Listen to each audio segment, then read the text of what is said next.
Oi pessoal, aqui é a Stephanie, você está no canal Devaneios de Papel. Seja muito bem-vindo caso essa seja a sua primeira vez por aqui e bem-vindo de volta a quem tá sempre aqui no canal. Chegou aquele momento, né gente? Finalmente o momento da gente conversar sobre as melhores e as piores leituras de 2026. A tag dos 50% é aquela tag que a gente faz aquele apanhadão de tudo que a gente leu no primeiro semestre. É uma tag que movimenta o Booktube, né? Uma das únicas tags, eu acho, que ainda resiste, né? E muita gente responde todos os anos. Infelizmente eu acabei pulando alguns anos aí recentemente, mas eu tento sim responder todos os anos, então cá estamos mais um ano. Essa tag foi sendo modificada ao longo dos anos, então muitas perguntas já entraram, já saíram, a gente tem versões novas, às vezes uma pessoa faz a própria versão, e esse é o meu caso, eu fui misturando questões, tirando coisas, colocando. Antes da gente começar, já queria pedir pra você se inscrever aqui no canal, caso você ainda não seja inscrito, e também já deixa o seu like pra me ajudar na divulgação e mostrar pro YouTube que você gosta do meu conteúdo e que ele é relevante pra que ele recomende pra outras pessoas. Então, sem mais delongas, já vamos começar essa tag, e o primeiro item pede pra gente citar os 3 melhores livros lidos em 2026. Gente, sem nenhuma ordem muito específica, eu vou citar aqui os 3 livros, eles receberam a mesma nota, eu dei 4.5 pra todos eles, então não tem nenhuma ordem aqui de preferência, e foram eles: Mau Hábito, da Alana S. Porteiro, né, um livro que eu li logo no começo do ano e que me impactou muito, eu falei bastante sobre esse livro aqui no vlog que eu concluí a leitura dele. É um livro muito impactante, é um livro que tem uma história de uma menina trans, né, então a gente vai acompanhar basicamente a vida dessa menina desde que ela é criança até ela se tornar uma adulta, né, então como é a vida de uma pessoa que se entende trans desde muito nova, que sabe que é diferente, né, que tem que viver ali nos anos 80 com toda aquela questão que, ao mesmo tempo que a gente tem um cenário que na cultura pop é muito libertador, né, para a comunidade LGBT, ao mesmo tempo a gente também tem uma sociedade que ainda reprime muito, que ainda é muito preconceituosa. Então essa protagonista, ela tem que viver em meio a essa dualidade, assim, e é uma história muito linda, gente, é muito bonita, muito forte, muito impactante, muito triste, mas que tem um dos finais mais bonitos que eu li na minha vida, assim. Eu sou realmente muito fã do final desse livro. Toda a Minha Ira também, um livro que me marcou demais, assim, foi um livro que me fez voltar a esse gênero, né, do YA contemporâneo, né, do livro jovem adulto contemporâneo. Na minha cabeça, assim, eu já tava, não é mais pra mim, né, eu não acho que eu vou encontrar mais livros bons que sejam de YA contemporâneo, e aí veio essa Bataille e me mostrou que ainda existe muita coisa boa dentro desse, que a gente não pode exatamente chamar de um gênero, mas a gente considera como gênero, né, então aqui a gente tem a história de 2 protagonistas que são amigos e que passam por diversas situações super complicadas, assim, são pessoas que têm passados muito complicados e que também no presente têm que passar por diversas situações, e não é um livro feliz em nenhum momento, tá, gente, é um livro bem pesado, bem triste, mas que também tem uma história belíssima, assim, alguns acontecimentos que eu não esperava mesmo, assim, eu fiquei bem surpresa com algumas das escolhas da autora aqui. É um livro que fala muito sobre temas bastante atuais, como imigração, né, como a violência policial e outros tantos temas, assim, achei realmente muito bonito. Aqui a gente tem a música muito presente, quase que como um personagem, assim, do livro, eu achei isso belíssimo também, e gostei muito, um dos melhores do ano, com certeza. E por fim, um outro livro que também marcou bastante o meu ano foi O Vento Sabe Meu Nome, da Isabel Allende. Essa foi a minha primeira experiência com a autora. Eu tinha, assim, muito receio, sabe, de ler esse livro, de entrar em contato com a escrita dela, eu tinha medo de ser muito difícil, mas aí eu fui positivamente surpreendida, porque é um livro muito tranquilo, no sentido de escrita, né, porque a história não é nem um pouco tranquila, uma história bastante pesada, que também vai falar sobre imigração, ele vai falar bastante sobre a guerra, né, sobre a Segunda Guerra Mundial, mas também vai ter bastante coisas do nosso mundo atual, da relação da imigração com os governos, né, atualmente, como existem políticas anti-imigração, então vai falar bastante sobre isso. A gente tem ali diversas histórias que vão se conectando ao longo do livro, e adorei essa minha primeira experiência com a Isabel Allende. O segundo item pede pra citar os 3 piores livros, e assim, gente, eu não tive tanto livro assim pra colocar como piores nesse primeiro semestre, então eu escolhi só um mesmo, que foi definitivamente o pior que eu li na primeira metade do ano, que foi Nunca Minta, da Freida McFadden. Esse livro eu nem tava planejando ler, mas eu acabei lendo pra poder participar de um clube do livro presencial aqui na minha cidade. Foi uma experiência, assim, olha, complicada pra dizer o mínimo, sabe? Eu achei um livro pior do que A Empregada, que tinha sido o outro livro que eu tinha lido da autora. Assim, pra mim é um livro que nada faz sentido, as coisas, elas são muito jogadas, eu acho que a autora constrói muito mal o mistério. Ela traz um plot twist, assim, que não faz sentido quando a gente pega, assim, e olha, né, tudo que foi construído até ali, a gente fala, gente, mas parece que ela nem tava com a intenção de escrever esse plot twist, parece que ela realmente tirou do nada. A segunda metade do livro não casa nem um pouco com a primeira, são 2 coisas coisas meio que até contraditórias, assim, é bastante esquisito. De longe, o pior livro do ano. O item 3 pede pra citar a melhor continuação lida, né, no primeiro semestre. Eu não li muitas continuações, eu li pouquíssimas, na verdade. Eu comecei muitas séries, mas assim, eu preciso tomar vergonha na minha cara e ler mais continuações, porque eu tenho muita séries em andamento, como vocês bem sabem. Mas eu acho que assim, uma continuação propriamente dita que eu gostei muito foi O Retorno do Rei, né, do Tolkien. Eu vinha lendo esse livro desde o ano passado, né, desde o final do ano passado, e eu concluí no começo desse ano, e foi uma experiência incrível, assim como todos os outros livros do Tolkien que eu li até hoje. Eu li toda a trilogia do Senhor dos Anéis, também li O Hobbit, eu gostei muito de todos. Eu acho livros muito sólidos, eu acho que eles merecem todo o hype que eles têm, né, toda a aclamação que o Tolkien tem, ele merece, porque de fato ele construiu aqui um mundo fantástico, muito bem feito, muito bem construído, com personagens bastante complexos, ainda que a gente tenha assim uma história que não é muito diferente, né, é uma jornada do herói, a gente tem ali coisas, tem muito essa coisa da luta do bem contra o mal, mas ainda assim a gente tem muito do que inspirou a fantasia que a gente conhece hoje, por exemplo, né, vale muito a pena assim ler Senhor dos Anéis, ler Tolkien, e eu fiquei bastante feliz de concluir essa trilogia. Agora meio que uma menção honrosa aqui nesse item 3, um outro livro que é uma continuação, mas que ao mesmo tempo não é, porque é apenas um livro que se passa no mesmo universo, mas não é uma continuação direta, porque ele pode ser lido separadamente, mas eu gostei muito, foi And Now Back to You, da B.K. Borson. Eu tinha lido O Amor Está no Ar, né, no ano passado, e gostei, assim, né, até que bastante, mas só que aí quando eu li o segundo, né, essa continuação, eu gostei mais ainda, eu achei ainda melhor a história, eu achei que o romance é melhor, assim, todos os personagens também eu achei super cativantes, eu gostei muito desse romancinho. Não vejo a hora de ler o terceiro, mas só vai ser lançado no ano que vem, eu já estou, assim, extremamente ansiosa pra isso. Agora que começou a ser lançado aqui no Brasil, então acho que em breve venha essa continuação, já fica a minha recomendação pra vocês. O item 4 pede pra citar algum lançamento do primeiro semestre que eu ainda não li, mas quero muito. E, gente, tá na minha TBR de julho, eu realmente quero ler em breve Os Nomes, da Florence Knapp. É um livro que eu já venho, assim, de olho há bastante tempo. Eu já vinha de olho nele desde antes dele ser lançado aqui no Brasil. E agora que lançou, eu já tenho esse livro, né? Eu peguei o e-book lá no Esquilo e eu tô ali, ó, prestes a começar, mas eu nunca começo, mas vem aí. Tenho certeza que esse é o tipo de livro que eu vou gostar. Leio a sinopse, quando eu vejo o pessoal falando sobre esse livro, ele parece ter todas as características de um livro que eu gosto. Eu realmente acho que vai ser uma boa experiência, eu tô bem animada pra ler. Espero que não passe desse mês ou do próximo. O item 5 pede pra citar o livro mais aguardado do segundo semestre. E eu tenho alguns livros assim que eu tô de olho, mas sem dúvida alguma, se eu fosse escolher apenas um, seria Victorious, da V. Schwab. Eu acho que eu já mencionei esse livro, tem alguma outra tag aqui, acho que na tag do início do ano. Com certeza é o livro que eu mais tô aguardando. Eu quero muito ler o encerramento dessa história, dessa trilogia, né, que começou como um livro único, virou duologia, agora já é uma trilogia. Pretendo inclusive reler os dois livros, né, acho que eu vou ouvir o audiobook dos dois, pra eu conseguir reler a história toda até antes do lançamento, que vai ser em outubro. Então meus planos são de fazer releitura entre agosto e setembro, vamos ver se vai dar certo, mas assim, eu tô muito empolgada, eu quero muito ler esse livro. O item 6 pede pra citar o livro que mais me decepcionou no primeiro semestre. E eu acho que eu tive um pouco de dificuldade de escolher o livro que me decepcionou, porque eu não tive muitas decepções, assim,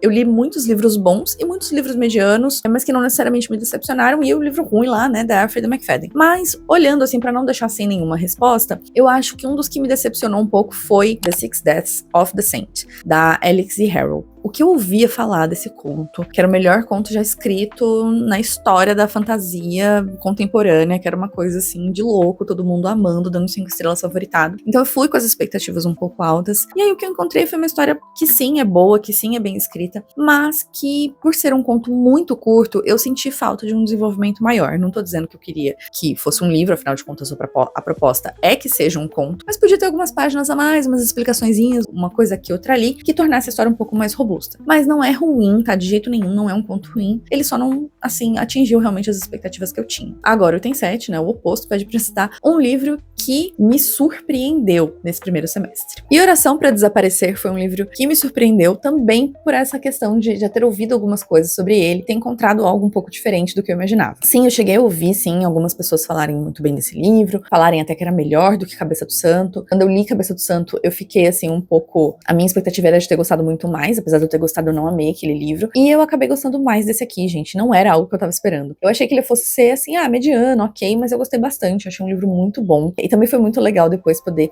conversar com a Socorro, ouvir o que ela tinha pra falar, principalmente sobre esse livro, né? Sobre a escrita dela como um todo, mas também falar bastante sobre esse livro, porque a gente fez uma leitura coletiva, né? E foi bem interessante ter a presença dela lá no Sesc. E é uma história muito introspectiva, eu diria, assim. É uma história um pouco mais que vai abordar alguns temas mais, assim, íntimos ali da personagem, né? Que a gente conhece essa personagem, ela tá ali enterrada, ela vem da terra, e a gente vê que ela não tem nenhuma memória de quem ela era. E a história vai apresentar pra gente toda a história dessa personagem. A gente vai lembrando junto com ela, né? Digamos assim, a gente vai conhecendo a história dela meio que junto com ela. E é um livro, assim, magistralmente escrito. Eu amei a escrita da Socorro aqui. Eu achei, assim, de um primor, de uma coisa assim, sabe? O auge da literatura brasileira, de fato. Gostei muito da escrita dela aqui, gostei muito de acompanhar essa personagem, de acompanhar toda a jornada dela, desse autoconhecimento. Refletir sobre muitas coisas, porque como foi uma leitura coletiva, eu pude conversar com as pessoas e ter diversas perspectivas sobre a história. E foi realmente uma experiência muito marcante pra mim. Tanto a leitura em si, quanto as discussões que eu tive com as pessoas também que leram junto. O item 8 é o novo autor favorito, né? Aquele que eu conheci esse ano ou que publicou algum livro nesse primeiro semestre. E eu escolhi pra responder essa pergunta a Alana Esporteiro, né? Que é a autora de Mau Hábito. Eu não sei se ela já escreveu mais algum livro, já faz um tempinho que eu não dou uma olhada até então. Eu acho que ela só tinha escrito mesmo O Mau Hábito, né? Foi o primeiro livro dela. A escrita dela, gente, é uma escrita muito visceral, uma escrita que toca a gente mesmo assim nas emoções. Então eu tenho muita vontade de ler outros livros dela, de conhecer mais o trabalho dela. Acho que ela tem, assim, um potencial pra se tornar aí uma das minhas autoras favoritas, então com certeza quero ler mais dela. O item 9 é o livro mais diferente que eu li no primeiro semestre, e acho que sem dúvidas foi Five, da Ilona Bannister. A estrutura desse livro é muito diferente, eu falei desse livro recentemente em um vlog aqui no canal. É uma estrutura muito diferente, é um livro que se passa ali em 5 minutos. A gente tem algumas pessoas que estão esperando um trem, e nesse tempo, até o trem chegar na estação, uma daquelas pessoas, um daqueles protagonistas, vai morrer. A gente sabe isso logo no começo, né? Logo no primeiro capítulo, as primeiras frases do livro. E é muito legal acompanhar a maneira como a autora construiu a estrutura mesmo desse livro, né? Como ela estruturou tudo. Porque são 5 minutos que a gente vai acompanhar, só que a gente não vai passar aquele tempo todo do livro só ali naquela estação. A gente também vai conhecer esses personagens, toda a história de vida desses personagens, o que levou cada um deles a estar ali na estação naquele momento. Eu acho que o livro discute muito essa coisa das aparências, né? De como elas enganam a gente, coisas que a gente acha que a gente sabe, porque a gente viu uma cena ali acontecer na nossa frente com uma pessoa desconhecida, a gente acha que sabe tudo sobre aquela pessoa, pelas aparências, pelo que ela, né, aparenta ser, quem ela aparenta ser. E se a gente for conhecer um pouco mais da vida da pessoa, a gente vai ver que é algo bem diferente. Então, gostei muito da estrutura desse livro, gostei muito do audiobook também, e foi sim o livro mais diferente que eu li no primeiro semestre. Agora o item 10 pede pra citar o meu personagem favorito mais recente. Pensando aí, né, em retrospecto, né, todos os livros que eu li e tal, alguns personagens marcaram sim pra mim. Foram personagens que eu gostei muito, os personagens de Toda a Minha Ira, a própria protagonista de Mau Hábito, mas eu acho, pra não ficar repetindo muitos livros, né, nas perguntas, eu escolhi citar a protagonista de Best Offer Wins, o nome dela é Margot. Essa personagem, ela é completamente maluca, juro, ela é assim, é a pessoa que coloca todos os pensamentos intrusivos dela em prática.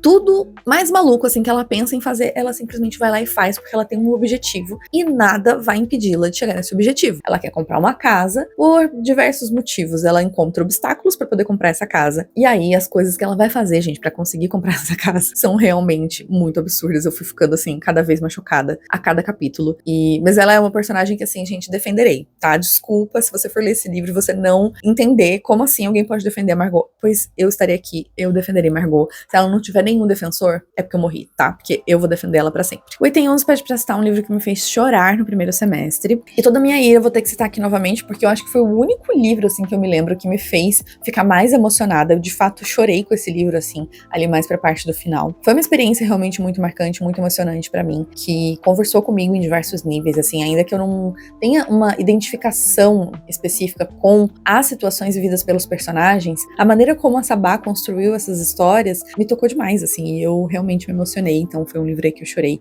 e que eu amei.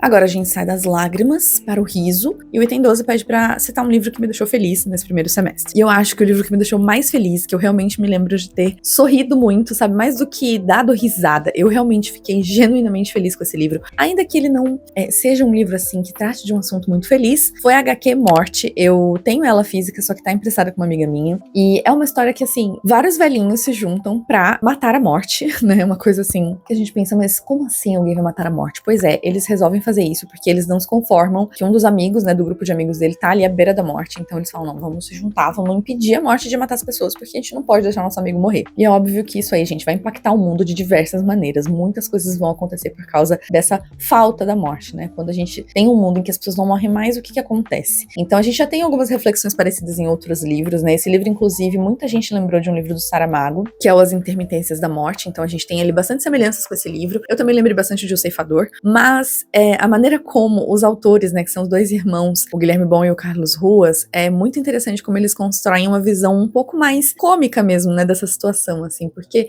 teriam realmente, gente, muitas coisas boas pra gente pensar, mas outras nem tanto. Então ele acaba também indo pra um lado mais filosófico, assim, mais contemplativo, e não só engraçado, mas mesmo assim eu dei muita risada com esse livro, então foi um livro que me deixou bastante feliz. O item 3 é a melhor adaptação que eu assisti até agora. Eu não assisti muitas adaptações esse ano, mas com certeza a que mais me marcou foi 15 Dias, que eu assisti recentemente e assim, meu Deus, deixou meu coração tão quentinho. Eu fiquei assim tão feliz com essa adaptação, porque eu acho que o trabalho feito no filme conseguiu traduzir exatamente qual que é a vibe desse livro. A essência da história tá toda ali. Tem algumas mudanças assim de roteiro, né, algumas mudanças em alguns acontecimentos, mas são coisas muito pontuais e que eu acho que não impactam em nada assim pra quem leu, né, não são mudanças drásticas que mudam completamente o curso da história, mas eu acho que a vibe tá ali, a essência tá ali e isso é o mais importante. Então é muito legal, sabe, ver um livro que eu vi nascer realmente, né, eu lembro como se fosse hoje, assim, da época do lançamento desse livro, e ver essa história finalmente tomar forma, né, o nosso Heartstopper brasileiro, olha, foi tudo, eu amei, e eu não vejo a hora de rever quando esse filme chegar aí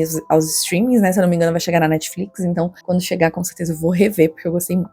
Chegamos então ao fim da tag, e o último item é aquela pergunta que eu nunca consigo responder, né, que são quais são os livros que eu pretendo ler ainda esse ano. Eu tenho uma pilha gigantesca de livros, óbvio que eu não vou citar todos aqui, mas eu vou citar um que tava na minha TBR de junho, veio pra julho, e até agora eu não peguei, então assim, eu preciso tomar vergonha na minha cara, ler esse livro, porque eu tenho mais coisas dessa autora pra ler esse ano. E eu tô falando de O Fim Chega Pra Todos, esse aqui não é um livro apenas da Schwab, mas ela escreveu em parceria com a Cat Clark, e elas criaram esse pseudônimo, né, Evelyn Clark, então é um dos livros que eu mais preciso ler esse ano, porque eu comprei esse livro na pré-venda, eu tava super animada pra ler, até agora nada, né? Ele com certeza é uma das minhas prioridades pra esse ano. Então essa foi a tag, eu espero muito que vocês tenham gostado. Deixa aqui nos comentários qual foi o melhor e o pior livro que você leu esse ano, porque eu vou querer muito saber. Porque assim, além de querer indicações de leitura, eu também quero livros que vocês não indicam, né, pra eu nem passar perto. Sempre bom também a gente saber aquilo que não vale a pena perder nosso tempo. Mais uma vez, queria lembrar vocês de deixar o seu like nesse vídeo e também de se inscrever aqui no canal, caso você ainda não seja inscrito. A gente se vê em breve, então, no próximo vídeo aqui do canal. Um beijo pra vocês e até a próxima.